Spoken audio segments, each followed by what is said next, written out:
Good morning. I wanted to say that because I've been here for half an hour and haven't done anything yet. I wanted to let you know that I was still here on the job as well. It occurred to me that I could come in here and leave and go drink coffee at the Dunkin' Donuts and come back around 10:30 or so. No one of you would miss me. I'm going to, some of you who are new today don't know this, but I've only been around for about a month or so I'm still kind of getting my sea legs and how the services go. And I'm beginning to like the fact on the days when I preach, it's a cush day. I don't do any of those other things that we divide up on the other people in those.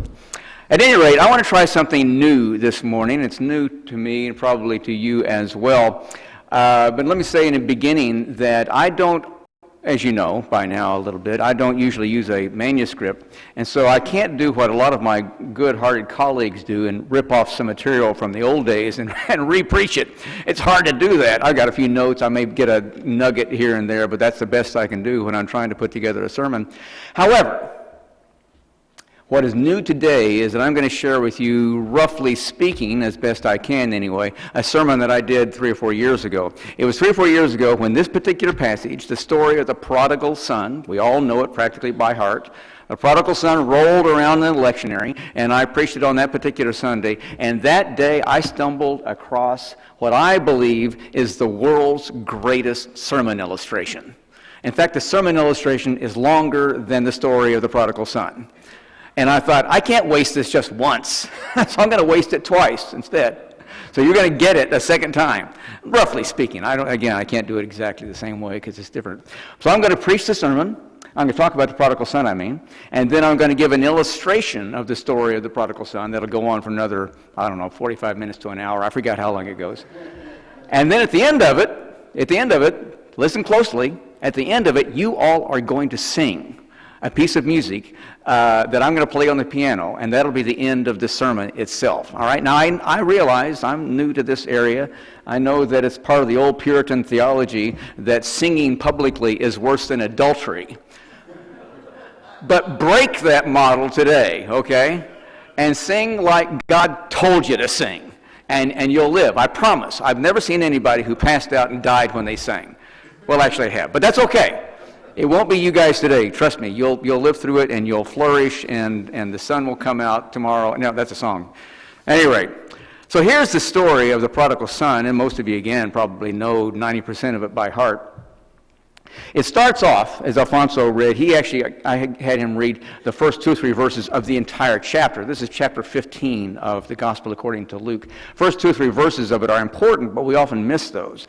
That's when Jesus is talking to the tax collectors and the sinners and the riffraff and the outsiders and all the scum that he'd like to pal around with. He's talking to them, and all the religious leaders, the Pharisees and scribes and Sadducees, chief priests, and all the folks like me and Peter, those people are the ones who said, no, you're not supposed to talk to them because they're sinners. Don't do that kind of thing. And Jesus gave these 3 parables in response to their disdain for the people that he liked to be with. He liked bringing in people who were lost. He liked bringing in people who had fallen and stumbled and done awful, wretched things. And he brought them in and forgave them, and that's what created the kingdom of heaven. He liked that, even though the religious establishment wasn't much fond of it. That's what he thought God had sent him to do. So he told 3 parables. I'm mainly going to talk about the third one, but the first 2 are good.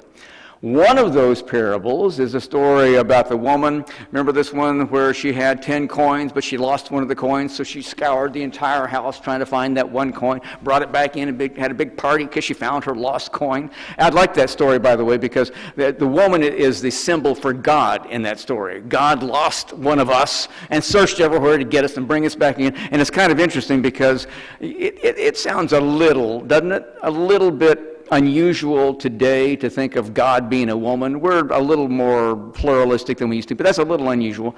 But think how radical that sounded to people in Jesus' day. The thought that some gall-darn-it guy would get up there and tell a parable about God and use a woman to be that God creature. That would just shock the pants off of them. But Jesus loved doing that. He loved kind of poking a finger in the eye of all the stereotypes that they had all the time. And that's just one of many examples of times that he did that. The next one is kind of like that, by the way. Similar parable. In this particular case, it's about a shepherd. And shepherds were the lowliest of the low. They were the scum of all the jobs that you could take, except for the one that the prodigal son's going to get later on. I'll come back to that later, though. But they were the lowest of all the vocations out there because it was dirty and filthy and uneducated, and they didn't like them. And so Jesus has a shepherd be the image of God in that one. So the shepherd has 100 sheep, loses one of them, scours the countryside, finally finds that one sheep and brings it back and brings it within the family, and they have a big party, just like the big party that the father's going to have when the son comes back in the prodigal son story. Great stories, but you can see where they're going. You and I are the lost. God will search high and low to get us, to bring us back in again, right? And get us back in the family, because that's what God does. Just hauls us all back again and again and again. Then he tells the prodigal son story. And you know the story, but I'll tell you again anyway.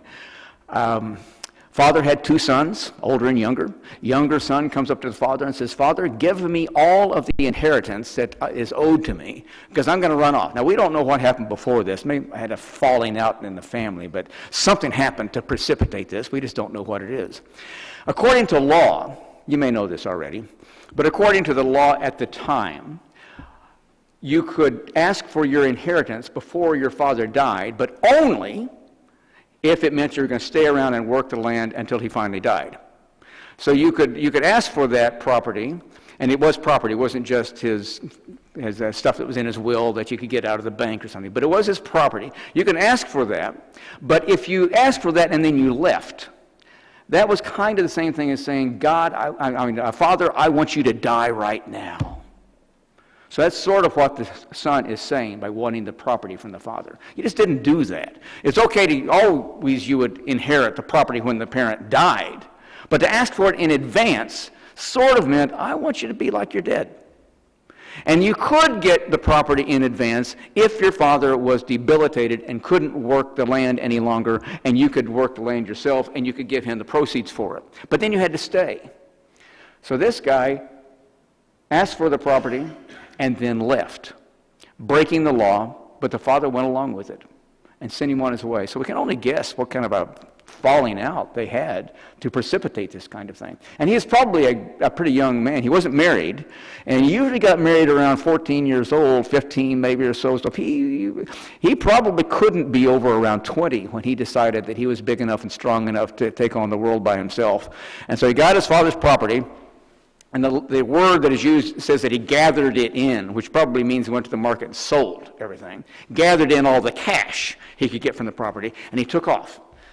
It says he went to a foreign country somewhere. And then, we don't know what he did, but, wine, women, and song, and pretty soon all that property was gone. All the money from the property was gone. Then what happened was a famine came into the land, and famines were all over the place back in those days because governments had no interest in trying to mess with the economy in ways that would save people's lives, so they just let a famine come and people would rot and die. So this poor guy got a job. He did get a job, but he got one of those jobs, you hear about these a lot these days, he got one of those jobs where he could make a living, but he couldn't pay for any food. I mean, he had a place to stay, but he didn't make enough in this job to pay for food, so he was starving.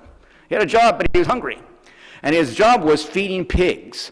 That's lower than the shepherds. That's a really, really bad job. So he lived with the pigs in the pig's house, and he was tempted to eat their food. Now, what it says there is just pods, but carob pods is the full name for that. It's C-A-R-O-B. And a carob pod, anybody knows what those are? I don't know anything about pig food, so I'm going to tell you only what I've read about it. You ready? A carob pod is a long, spindly thing with spikes coming off of it that pigs would eat. But, pigs will eat anything. You throw your garbage out there, they'll eat the paper sack it came in. Pigs will eat anything. But there were seeds and spikes in this. The spikes hurt the mouth. The seeds inside those were toxic, and it could poison you as a human being. Pigs didn't care, but people would. So they say that people would only get to a spot where they would eat a carob pod if they were literally starving to death. So our friend was literally starving to death, and he was willing to eat this trash, this garbage, just to stay alive. And then it says he came to himself. I want you to notice by this, because this is used often as this great redemption story. When he finally found God, he didn't at all. You notice he only wanted to go back home again because he was hungry. He didn't have any great theological, spiritual, biblical breakthrough there. He just got hungry. And he said, my Father feeds his help better than what I'm getting here. You know, he's got these workers that work for him, but they got a job and they have enough money to buy their food with. I want to go get some of that. That's why he went home. It wasn't any great revelation in his soul about how horrible he had been and how he had dissed his father and said, I wish you'd die, broke off relations, ran away, a sin against God and humanity. It wasn't anything of that at all. He just got hungry. So he said, I want to go home and get some food. So he says, if I go back home, if I can get a job with my father, then I at least can stay alive. So he does rehearse this speech. It sounds a little bit like he's humble. I'll give him credit for that, but we don't know how fake it was or real it was. And he's walking up the hill to give that speech to his father. Father sees him, runs down the hill, grabs his son, gives him a big old kiss, brings him back up, says, go get the most expensive robe we have, which is probably the one that the father was wearing. Wrap that around him. Here, take my ring. Put the ring on your finger. Come inside. We're going to kill the fatted calf, and we're going to have a party, just like the woman and the shepherd. They had a big old party when they finally found their sheep and their coin. By the way, let me say, this is kind of interesting, that they didn't have many parties back in those days. They didn't have enough money to have a party. But everyone who had a little bit of means always kept one calf that they fattened up just in case there was going to be a party one of these days, you know. And they did, for example, when a young boy would finally become a man, they had the party and they'd kill the fatted calf. Or when someone got married, they'd kill the fatted calf. Or when something else happened, a dignitary comes to town, you'd kill the fatted calf. But I got to say, they didn't have very many of those, and so sometimes the fatted calf became an old and stale cow before they got around to it. But they had one, and it was usually big enough to feed the entire community with, so they're planning a big party. And they were going to do all this. Now, that should have been the end of the story. Most you and I know the story to end there. But as Alfonso read a moment ago, it goes on, doesn't it? There's another son who stands outside sucking his thumb during this entire thing, saying, what's the story with this younger kid who ran off with all the money, and now you're welcoming him back home again? That's not fair. And the father went out and welcomed him in and says, your son who was dead is now alive. Don't you care? And the older son said, no, I don't care. He sinned. Let the guy suffer. It's his fault. But the father said, I don't care. I mean, he's my son. So you and I are supposed to be the lost child. The father is God. And the older brother are those stick-in-the-muds who don't like forgiveness being spread around all that lightly. That's what the story is all about. The people who fight against welcoming in those who don't deserve to be here because their lifestyle is bad, their choices are bad, and they didn't go through all the hoops that I went through. Now let me tell you a story. And the story is going to take about 30 minutes. So, not really, but if you want to take a break and go out and smoke a cigarette or something like that, don't do it. Here's the story. And I'll give you the punchline in advance, even though the punchline does not have anything to do with the point of the story. The point of the story is a real-life story that illustrates this poor kid and his falling out. The punchline is that my father, stepfather actually, he married my mother, but he treated me like a son, so I call him my father. My father composed what probably became one of the most famous songs in American history. As a matter of fact, one of the most famous songs in the world. It was put out 143 times by other entertainers all around the world. At the end of the 20th century, National Public Radio did a survey of the 100 most famous songs of that century, and my dad's song came up in the top 10. You all know it. You don't know it yet, but you all know it, and you're going to sing it later on. Here's the story. He was born in a little town in Maine called Lincoln, Maine. Anybody here know Lincoln? I've mentioned this story. You have, really? I've only met one person in my life who never knew anything about Lincoln. The population today, I looked it up a couple of days ago, the population today is 5,000. Back when he was there, it was like 500. Little tiny town. In the center of town, there was a congregational church, and the congregational church had a piano in it. And he went in there, he taught himself how to play the piano at the congregational church in Lincoln, Maine. And somewhere in his early years, he had a falling out with his father. You know where this is going. And he had this great gift of music, very talented. It was a gift. It was an inheritance. It was a prize. He really, really was good at it. Had a falling out with his father, so he left town about age 18 or so. And he kicked around for a while. They finally stumbled across the inn at Bar Harbor in Bar Harbor, Maine. Now, I think they call it the Bar Harbor Inn today, if you've ever been up there. It's a lovely place. I did my daughter's wedding there, as a matter of fact. And so he's played the piano there in the big dining area, and that piano is still here today. It's like 100 years old. The same piano is still there. And while he was stumping around that, he finally got a job from there in a place that many of you, how should I say this, many of you of a certain age will recognize where he played next. He played in the Totem Pole Club over in Newton. Yeah, some of you are smiling. You know that place. Famous old place in the day. He played there with some of the bands that were coming through. And then he got a job on the club car going from Boston to New York City. You know those where people would spend the night in the car and they would have their little rooms. They'd go to the club part of the car, of the train, and they would always have dinner and drinks, and they would have someone playing the piano, and my dad was the piano. And did that for a while till he finally lived in New York City and got fairly famous as they go. He was on the track, at any case. He played with Tommy Dorsey's band one time. He toured Europe with Tommy Dorsey's band, and they actually put out a record from that, so he's on that record.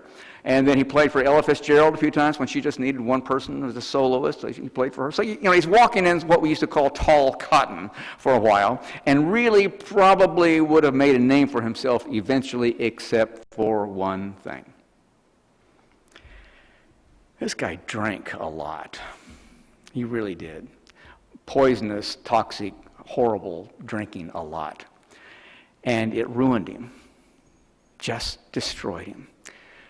What he said is that what they would do, he and the band members, is they'd go over to the restaurant or the club or whatever it's going to be, and they would go in a little early, have a couple of drinks, and have a meal. Then they'd play one set, and somebody would say, "Hey, come over here and have a drink with our table." And he would do that. Then after they play another set, and another group would say, "No, come over to our table and have a drink." And another group later on said, "Come to our table and have a drink." And after they were over with and they were all going home, all the band members would get together and say, "Hey, let's go out someplace and have a drink. It's only 2 o'clock.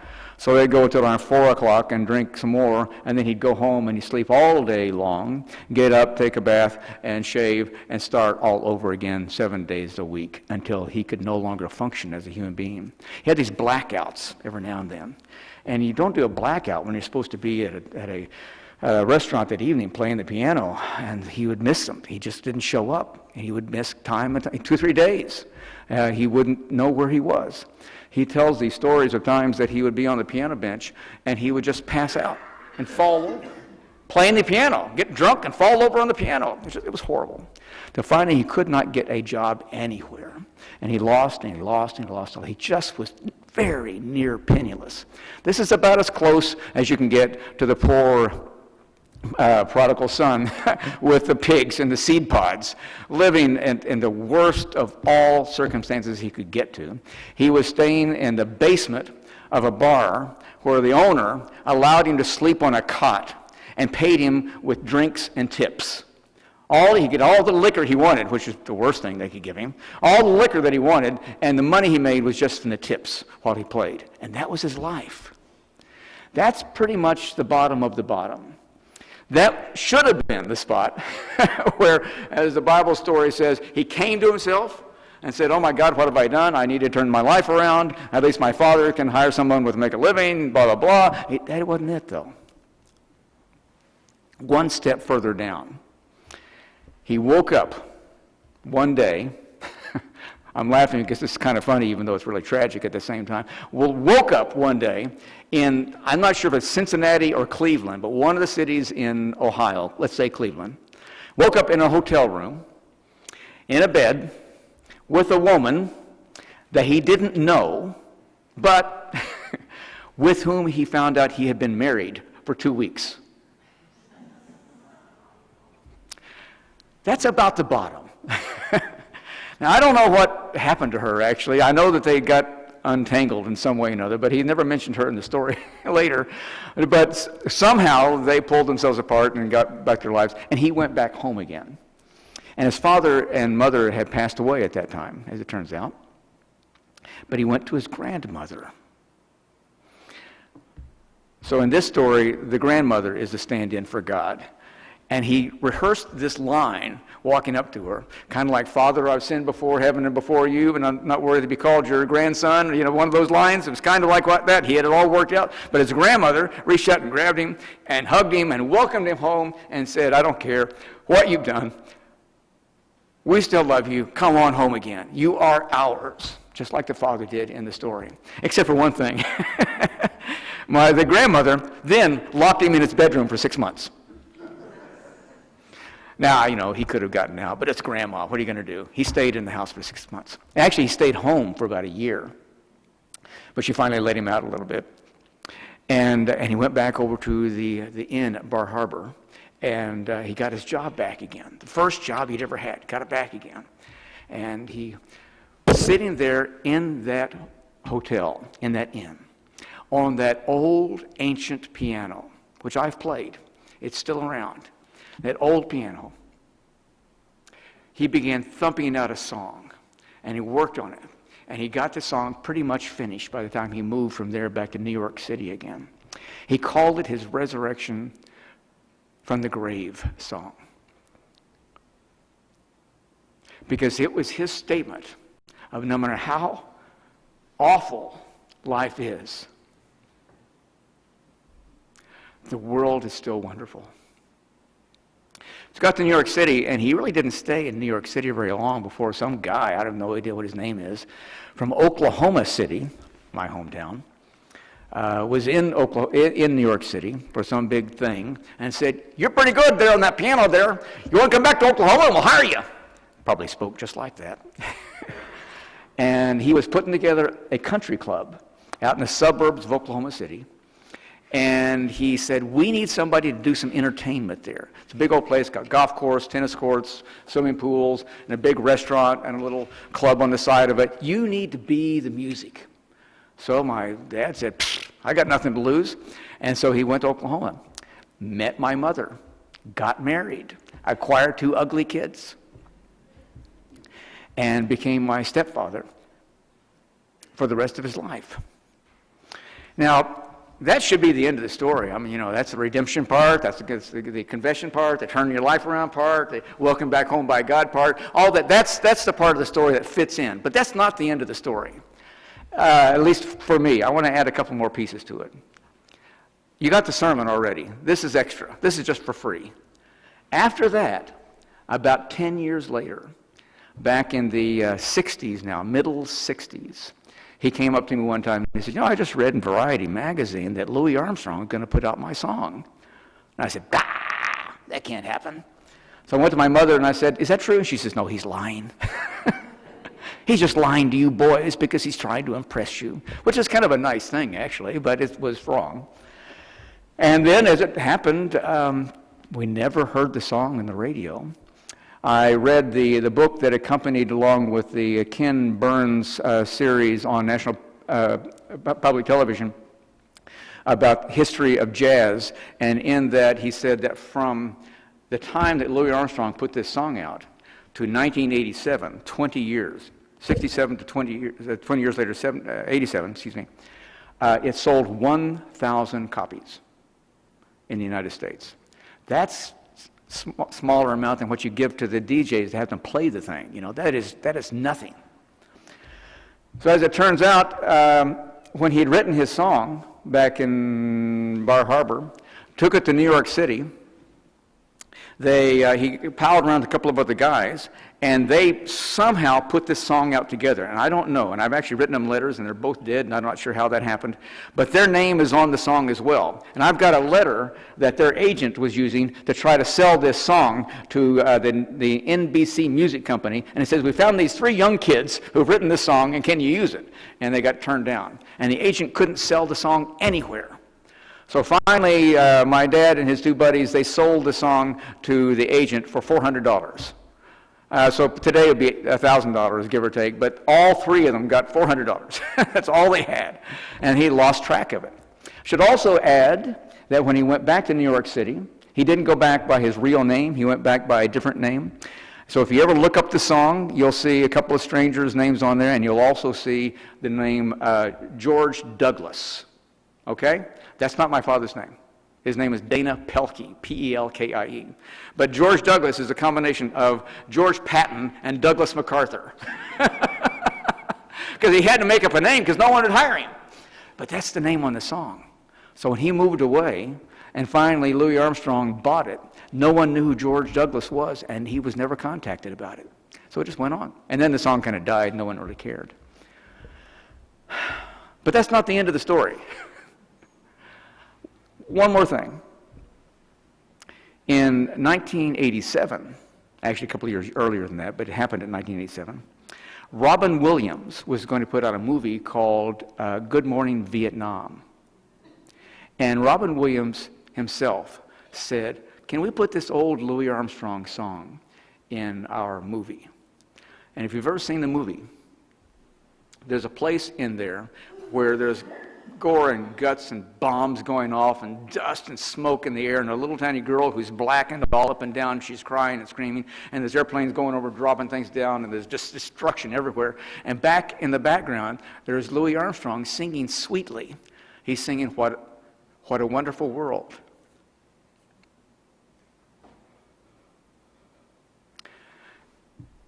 And that was his song. And I think that juxtaposition of the sweetness and the grit is what exploded the song. And so in the next 13 years, from 1987 to the end of 2000, it became one of the most iconic and important songs anywhere on the earth. It's a strange thing. By the way, last little piece. You thought the story was over, didn't you? One last piece, I promise. And that's this. And that's why I want your help. A few years after that, I was over here in Cambridge going to school, and I went home for a break, and I looked up my old sweetheart, and we went out on a date. And while they went to have dinner, and we rented a movie. Remember those cassettes you'd stick in the machine and you watch movies off of those? Yeah. Anyway, we got one of those, and she checked out Good Morning Vietnam. And so we had our dinner, we came back home, poked it in there, and it came on, and suddenly she wants to make nice on the couch over here. And I'm hearing this song, and I'm saying, I know that song. And she says, I don't care if you do or not, but I'm on the couch. I said, I don't care if you're on the couch. I want to listen to this song. And I replayed it 3 or 4 times. I said, I know that song. My dad used to play that. How can that be in a movie? And she says, I don't care. I'm on the couch. You'll not be surprised, by the way, that relationship did not work out. So as soon as I got home, I went and I looked up my dad. And as it happened, too many years had passed, and he was in a nursing home, and he had Alzheimer's. And when I asked him about it, he had no recollection of any of that. So every now and then, I say every now and then, you're number 2. Every now and then from now on, starting with you, I'd like to, for us to give a little honor where honor is due. A little recognition where recognition is due. And sing this little song as a part of our worship. part of our celebration of life that struggles and wins and loses and struggles and wins and is redeemed. And life always, at the very end, is redeemed. Okay? It's in your bulletins.